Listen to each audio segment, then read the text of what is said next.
राज ठाकरेंची थोड्याच वेळात ठाण्यात सभा। महायुतीचे उमेदवार नरेश म्हस्के आणि डॉक्टर श्रीकांत शिंदेंसाठी खारेगाव परिसरात सभा घेणार।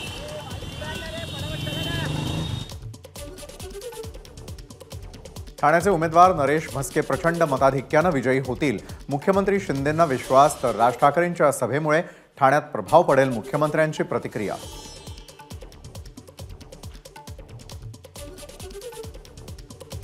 शिवसेना सोडल्यानंतर पहिल्यांदाच राज ठाकरे आनंद दिघेंच्या आश्रमात जाणार। त्यापूर्वी आनंद दिघे आणि राज ठाकरेंचे काही जुने फोटो समोर। मी यापुढे निवडणूक लढणार नाही, एकनाथ खडसेंचं मोठं विधान। गिरीश महाजन आणि एकनाथ खडसेंनी एकत्र काम करणं चांगलं। महाजन खडसेंनी विरोधात काम करणं नव्या पिढीसाठी घातक। रक्षा खडसेंचं वक्तव्य। सुनेच्या जबाबदारीमुळे एकनाथ खडसेंनी भाजपमध्ये जाण्याचा निर्णय घेतला असावा। एकनाथ खडसेंच्या भाजप प्रवेशाबाबत रोहिणी खडसेंचं वक्तव्य। आपण मात्र शरद पवारांच्याच नेतृत्वात विधानसभा लढवणार, रोहिणी खडसेंची माहिती। उद्धव ठाकरेंच्या सडेतोड मुलाखतीच्या दुसऱ्या भागाचा टीझर लॉन्च। उद्या सकाळी 8:30 वाजता मुलाखतीचं प्रक्षेपण। याद राखा, मोदी मला संपवू शकत नाहीत। सामनाला दिलेल्या मुलाखतीत उद्धव ठाकरेंचं वक्तव्य।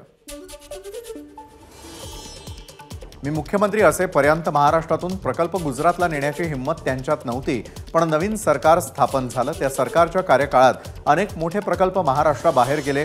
उद्धव ठाकरेंकडून समाचार। दिल्लीमधल्या 2 खेचरांना फक्त पवार आणि ठाकरेच दिसतात। त्या खेचरांना आम्ही कायमचं पाणी पाजू। सामनाला दिलेल्या मुलाखतीत उद्धव ठाकरेंचा हल्लाबोल।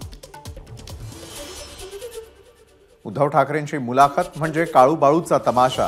ठाकरेंनी राऊतांना मॅनेज मुलाखत दिली। भाजप प्रदेशाध्यक्ष चंद्रशेखर बावनकुळेंची टीका।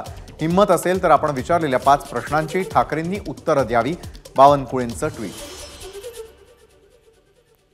उद्धव ठाकरेंना 1999 मध्येच मुख्यमंत्री व्हायचं होतं, म्हणून त्यांनी अपक्ष आमदारांच्या मागण्यांकडे दुर्लक्ष केलं। उपमुख्यमंत्री देवेंद्र फडणवीसांचा दावा।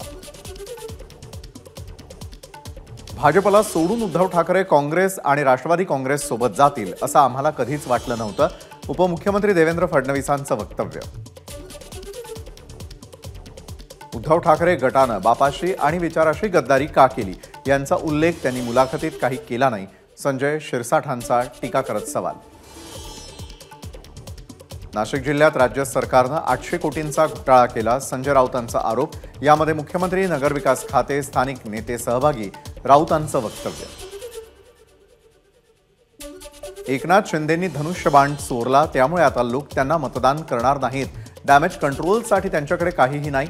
संजय राऊतांचा मुख्यमंत्र्यांना टोला।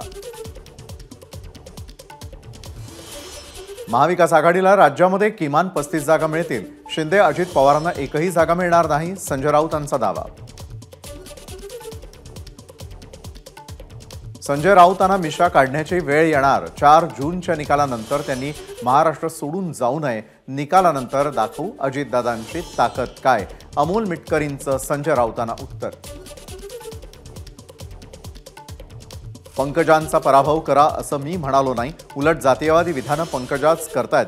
ओबीसींनी एक होण्याची गरज आहे असं पंकजा म्हणतात। मनोज जरांगेंचं वक्तव्य।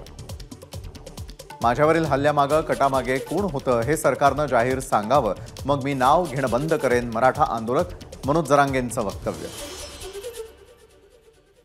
देशात भाजप विरुद्ध जनता अशी लढाई। प्रकाश आंबेडकरांची टीका। तर भाजप आणि मित्र पक्षांच्या 230 पेक्षा जास्त जागा निवडून येणार नसल्याचाही दावा। 4 जूनला तुम्ही जनतेकडून लाथाडले जाल। चित्रा वाघ यांची संजय राऊतांवर टीका। तर फडणवीस, खणखणीत असली नाणं तुम्ही, मात्र नकली खोटे शिक्के असल्याचीही टीका।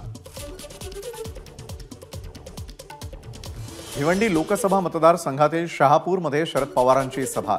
महाविकास आघाडीचे उमेदवार सुरेश उर्फ बाळ्यामामा म्हात्रे यांच्यासाठी पवारांची सभा।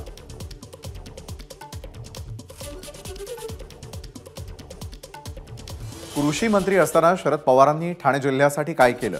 भिवंडी लोकसभेचे उमेदवार आणि केंद्रीय मंत्री कपिल पाटील यांचा शरद पवारांना सवाल। धुळ्यामध्ये महाविकास आघाडीच्या उमेदवार शोभा बच्छाव यांच्या प्रचारार्थ काँग्रेस अध्यक्ष मल्लिकार्जुन खरगेंची सभा. शिंदखेडा इथे सभेचं आयोजन. नवनीत राणा 15 सेकंदाच्या वक्तव्यावरती आजही कायम. सनातन विचारधारेच्या लोकांना केवळ 15 सेकंदच खूप आहेत, ओवैसींना टोला. उज्ज्वल निकम यांच्या प्रचारासाठी उत्तराखंडचे मुख्यमंत्री पुष्कर सिंग धामी मुंबईत दाखल. विलेपार्लेमध्ये राहणाऱ्या उत्तराखंडच्या नागरिकांशी संवाद. भाजपचे 4 मुख्यमंत्री राज्यामध्ये 5व्या टप्प्याचा प्रचार करणार. उत्तर प्रदेशचे मुख्यमंत्री योगी आदित्यनाथ, राजस्थानचे भजनलाल शर्मा, उत्तराखंडचे मुख्यमंत्री पुष्कर सिंग धामी आणि गुजरातचे भूपेंद्र पटेल मैदानात उतरणार. प्रकाश आंबेडकरांचा बोईसर ते बोरिवली लोकल प्रवास. सोनल गुंडाणेंच्या प्रचारासाठी प्रकाश आंबेडकरांनी ट्रेननं गाठलं बोरिवली. कालपर्यंत प्रचारामध्ये व्यस्त असलेले रवींद्र धंगेकर पुण्यामधील भाजी मंडईमध्ये पत्नीसोबत भाज्यांची खरेदी करताना. छत्रपती संभाजीनगरमध्ये मतदानाचा टक्का वाढवा यासाठी द्वारकादास श्यामकुमार कपड्यांचे दुकानदार हे मतदान करणाऱ्या पहिल्या 31 महिलांना मोफत पैठणी तर 31 पुरुषांना कॉटन कॅन्डीचे शर्ट पॅन्ट पीस मोफत देणार. पहिल्या 3 टप्प्यामधील मतदानानंतर देशामध्ये हवा बदलल्याचं दिसतंय. काँग्रेस नेते शशी थरूर यांनी देशात काँग्रेस सत्तेत येणार असल्याचा व्यक्त केला विश्वास.